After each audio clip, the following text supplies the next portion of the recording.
श्री शिवाय नमस्तुभ्यम। दोस्तों, आज मैं आपको करवा चौथ की कहानी सुनाने जा रही हूँ। करवा चौथ की संपूर्ण कथा 7 भाइयों की लाडली बहन करवा चौथ की कहानी है। ठीक है, 7 भाइयों की बहन की कहानी है। तो चलिए चलते हैं। एक समय की बात है, एक गांव में एक साहूकार था। उसकी 7 बेटे थे और एक बेटी थी जिसकी नई नई शादी हुई थी। सेठानी ने 7 बहुओं और बेटी सहित कार्तिक कृष्ण चौथ की करवा चौथ का व्रत किया। उस लड़की के भाई हमेशा अपनी बहन के साथ ही भोजन किया करते थे। उस दिन भी भाइयों ने बहन को भोजन के लिए बोला तो बहन ने कहा कि मेरा व्रत है करवा चौथ का, मैं तो नहीं खाऊंगी, इसलिए जब चांद निकलेगा तब मैं खाना खाऊंगी। भाइयों ने सोचा बहन इतनी देर तक भूखी रहेगी, इसलिए एक भाई ने दिया और दूसरे ने छलनी लेकर पेड़ पर चढ़ गए। दिया जलता हुआ देखकर बहन को लगा चांद निकल आया।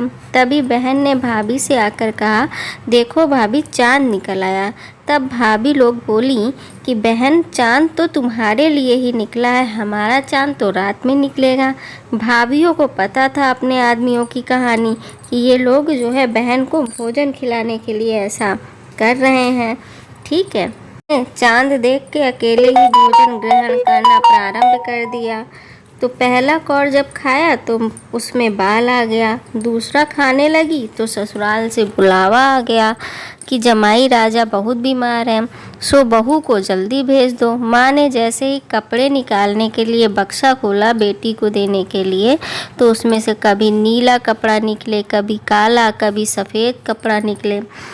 ठीक है, तो माँ ने सोचा ये क्या अशुभ हो रहा है। माँ ने कुछ सोचकर बेटी के पल्ले से एक सोने का सिक्का बांध दिया और बेटी से कहा, रास्ते में सबके पैर छूते जाना और जो तुम्हें अमर सुहाग का आशीर्वाद दे उसे ये सोने का सिक्का दे देना और खाली पल्ले को गांठ से बांध लेना। रास्ते में बेटी को सब औरतें भाइयों के साथ सुखी रहने का आशीर्वाद देती गईं।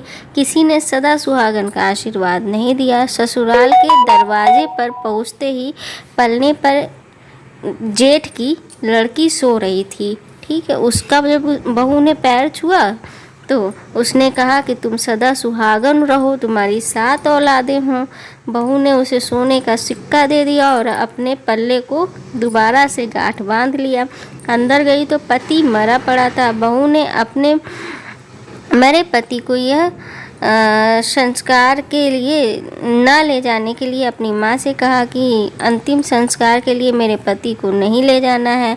माँ, मुझे दूसरी कोई झोपड़ी दे दो जहाँ मैं अपने पति के साथ रह लूँगी, लेकिन इन्हें कोई जलाएगा नहीं, मेरे पति नहीं मर सकते। अब वो दूसरे झोपड़ी में जाके रहने लगी। अब बहू की नंद जो है रोज़ उसे खाना बासी बची कुची रोटी जाके दे देती और कहती, करवा ले ले, करवा ले ले, चांद को देखने वाली करवा ले ले, उसे ताने देती। थोड़े दिन बाद तिल चौथ आई। बहू बोली, मेरे उजड़े हुए सुहाग को वापस कर दो मैया। तिल चौथ मैया से प्रार्थना किया, मेरे पति को जिंदा कर दो, मुझसे जो गलती हुई है मैं उसकी पछतावा करती हूँ। मैं आपसे माफ़ी मांगती हूँ, मेरे पति को जिंदा कर दीजिए। तब चौथ माता बोली, मैं भला कौन होती हूँ तुम्हारे पति को जिंदा करने वाली। वैशाख माह की वैशाखी चौथ आएगी, वही तेरी पति को जिंदा करेंगी। और इसी तरह वैशाखी चौथ आई। अब वैशाखी माँ ने भी कुछ ऐसा ही कहा कि तेरे पति को भादव की चौथ जो है चौथ वाली मैया जिंदा करेंगी। अब भादव की चौथ वाली मैया आई तो उससे भी बहू ने सारी बातें कही कि मेरे पति को जिंदा कर दो। वो भी इसी तरह से कहीं आगे के लिए। तो फिर बहू ने भादव की चौथ मैया का पैर पकड़ लिया और कहा, मैया मुझे माफ़ कर दो और मेरे पति को जिंदा कर दो। तो भादव की माता ने कहा, तुमसे जो है कार्तिक की करवा माँ नाराज़ हैं, बहुत ज़्यादा नाराज़ हैं और वही तुम्हारे पति को जिंदा करेंगी। जब वो आए तो तुम उनके पैर पकड़ लेना और माफ़ी मांगना। इतना कह के वो चली गई। अब जब कार्तिक का महीना आया, स्वर्ग से चौथ माता उतरी। चौथ माता आई और गुस्से में बोली, भाइयों की प्यारी करवा ले ले, व्रत तोड़ने वाली करवा ले ले, दिन में चांद देखने वाली करवा ले ले। जब सुहागन की साहूकार की कन्या ने पैर पकड़ लिया और विलाप करने लगी और कहने लगी, ऐ चौथ माता, मुझे माफ़ कर दो, मुझसे बहुत बड़ी गलती हो गई, मुझे इतनी बड़ा दंड मत दीजिए, मेरे सुहाग को जिंदा कर दीजिए। तब चौथ माता बोली, पापनी दुष्टनी, मेरे पैर पकड़कर क्यों बैठी है, छोड़ मेरे पैर। फिर साहूकार की कन्या बोली, बड़ी विनती की कि मैया मेरे सुहाग को जिंदा कर दो। तब जाके माता प्रसन्न हुई और कहीं अपने आँखों का काजल, नाखून से मेहंदी और बिंदी से रोली निकाल के उसके पति पे छीट दिया। छीटते ही उसका पति जिंदा हो गया और कहा, मैं बहुत समय के लिए सो गया था, मुझे बड़ी नींद आ गई थी। तो पत्नी ने कहा कि नहीं, आप सोए क्या थे, 12 महीने से आप सो रहे हो, चौथ माता ने मुझे मेरा सुहाग दे दिया है। तो जय चौथ माता की उसने बहू ने कहा। तो पति बोला, क्या चौथ माता ने मुझे जिंदा किया है, जयकारा करो, चौथ माता की जयकारा करो, विधिवत पूजा वंदना करो। इतना कहा, इधर जो है नंद जो है भोजन देने आई अपनी भाभी को, तो बाहर से सुनती है 2 लोगों का आवाज़। तो अपने जाके माँ को कहती है कि माँ, भाभी के घर से तो 2 लोगों की आवाज़ आ रही है। माँ जाके देखती है तो वहाँ देखती है अपने लड़के को और बहू को खड़ा पाती है, तो बड़ा ही आश्चर्य होती है।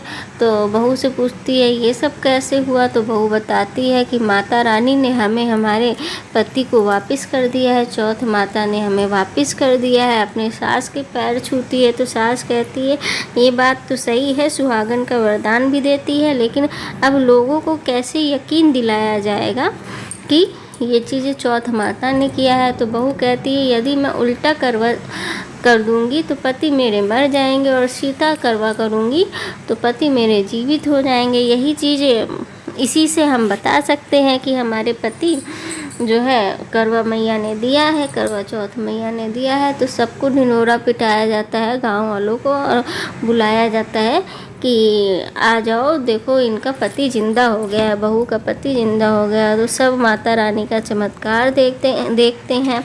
जैसे माता रानी ने साहूकार की पुत्री का सुहाग बनाया, वैसे सबका बनाए रखें। आज की कहानी यहीं पे समाप्त होती है।